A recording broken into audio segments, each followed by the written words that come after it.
Okay, hi, fifth period and whoever else is watching this. Um, we are going to do exercise 1 and 2 from lesson 2 together, me and you, individually, you, myself. Um, Once you finish exercise 1 and 2, then you can pick a partner of your choice and sit somewhere in the room that you'd like with your partner to do exercise 3, 4, and 5. So we first have to get through this together, and then once we get through this, then the rest of the period is yours to manage your time wisely. So here we go. It says exercise 1 and through 2. Read example 1 again with your partner, which is me. Number the events in the story problem. Write the number above each sentence to show the order of events. So what we're going to do is highlight the events that happened, and then we're going to talk about them a little bit. It says for Tim's 13th birthday, he received $150 in cash from his mom. That's something that happened. That's an event. Okay, keep reading. His dad took him to the bank to open a savings account. Savings account, for those of you who don't have one or are not sure what that is basically just an account in the bank where you get to deposit money, and you can't withdraw from that account more than 4 times in real life, or they're gonna charge you some money. It's usually for like school or just something you're saving up for. Okay, so keep going. Tim gave the cash to the banker to deposit. Ooh, that's a good word. Into the account. The banker credited Tim's new account $150 and gave Tim a receipt. 1 week later, Tim deposited another $25, and that he had earned as allowance. The next month, okay, Tim's dad gave him permission to withdraw $35 to buy a new video game.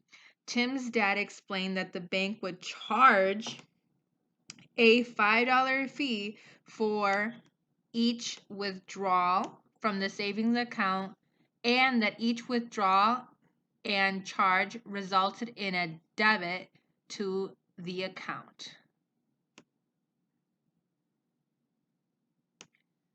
Okay.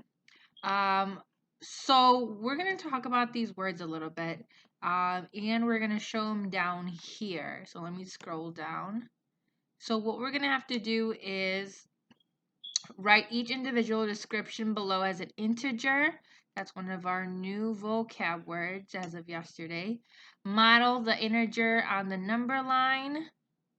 So we have to create a number line using an appropriate scale. Oh my goodness, all those vocabs. So just got to remember that, let's get fancy, okay, that an integer is a positive or a negative. Oh, what am I doing? That's not a negative sign. Come on, eraser. Okay, just wants to erase everything. Okay. It's a positive or a negative number, right? A number line, you know what that is. A scale is how much you're skip counting by on your number line. Remember that it has to be the same amount. You have to stay consistent throughout. So let's talk about the integers first. What numbers are being represented? Open a bank account with $0. Okay.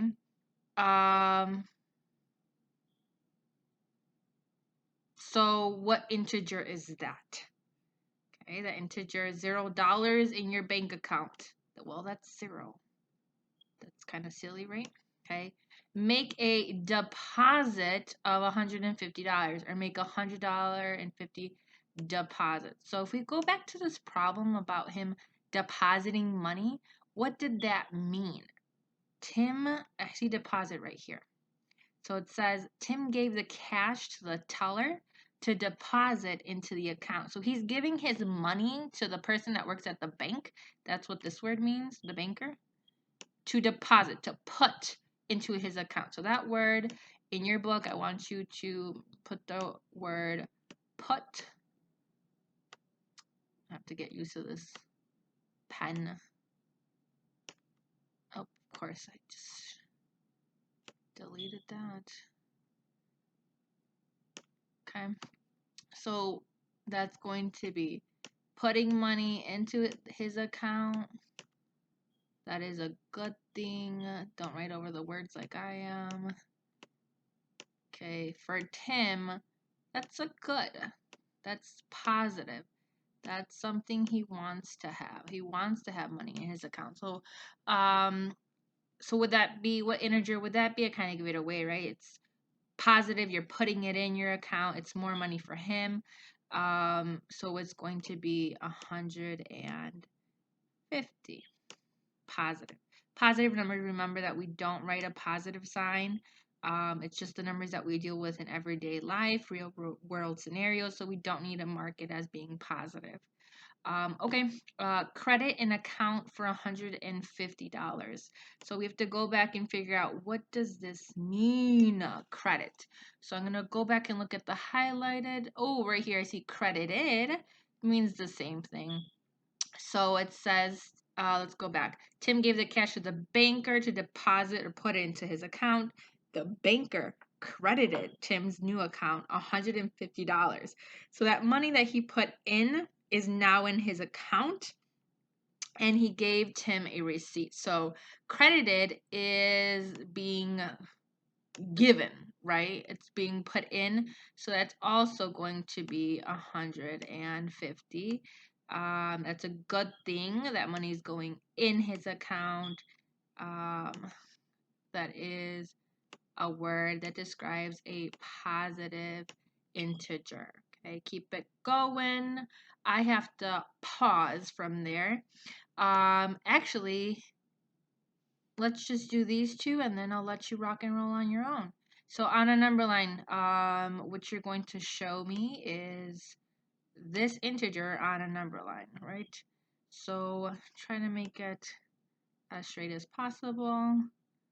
I'm doing on the computer, so mine's going to be a little bit messy. Hope yours doesn't look like this. So here is 0. To my right, I have -1. Whoa, that's not right, Miss Sigala. Negative numbers don't go to the right. Negative numbers go, and let's make it red. Negative numbers are over here to the left. -1, -2. That's a 2. Believe it or not, sometimes I grade homework and that's what they look like. So I'm just going to leave that 2. And here's -3. And on the other side are going to be my positive numbers. So there's 1, 2, and 3. So I guess this is just an additional question. What is my scale here? I chose to skip count or go up by how much? Well, if you said 1, you are correct. Okay, I'm going to try this one more time. This is going to say the word scale is equal to 1. Okay, I'm going to do this one, and then that's it. We're done. You're going to go work with your partner after you finish this independently. There's like 3 more rows underneath this. I need you to finish them. So let's just do this one. So I'm going to try to trick you on this one. Here's my number line. Yes. Here, my scale was 1 because I needed to show the number 0. But here, I need to show the number 150 on my number line.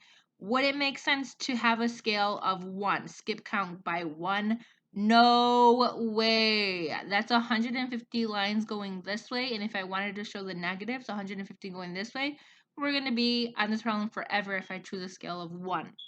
So what can I choose to set as my scale, or what numbers can I skip count by to get me 250? Well, the options are